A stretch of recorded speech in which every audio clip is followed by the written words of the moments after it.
chegamos à nossa última unidade. Nessa videoaula, vamos discutir sobre os testes de hipótese. Essa unidade nos permitirá tirar conclusões sobre as amostras, como, por exemplo, se duas populações são, de fato, iguais ou diferentes.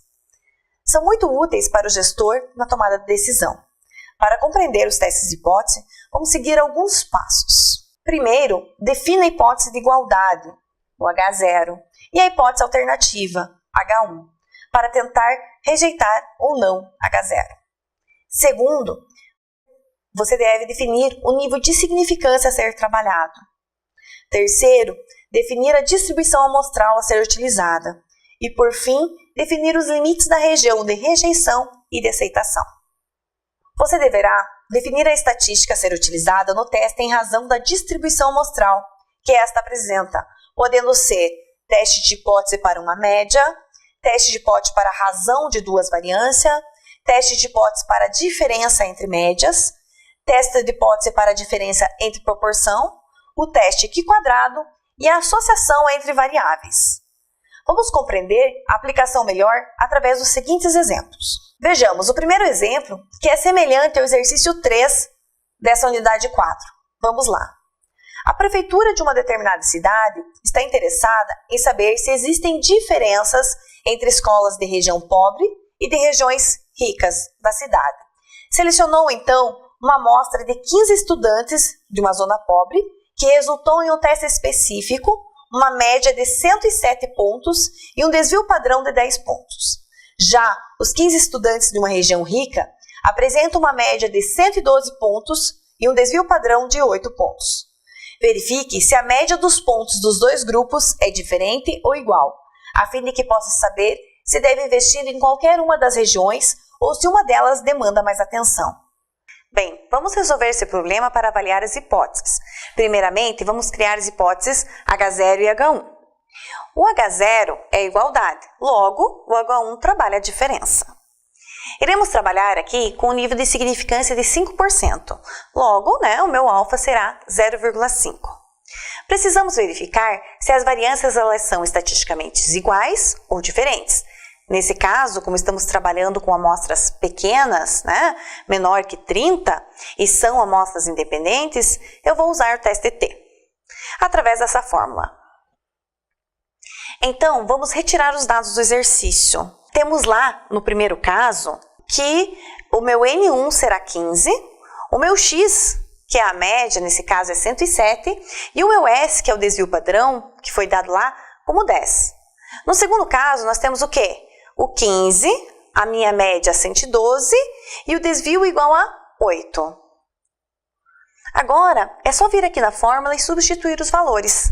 Eu tenho lá, então, o meu T igual a 107 menos 112, que diminui da população. Lá 1 e 2, nesse caso 15 alunos em ambas as regiões. Isso divide-se pela raiz do desvio ao quadrado, dividido pela amostra, que soma com o desvio da segunda região ao quadrado, divididos então pela população. Realizando os cálculos matemáticos, respeitando todas as regras, iremos chegar ao valor de T, que nesse caso deu lá menos 1,52. Achamos o T, que eu vou chamar aqui de T calculado.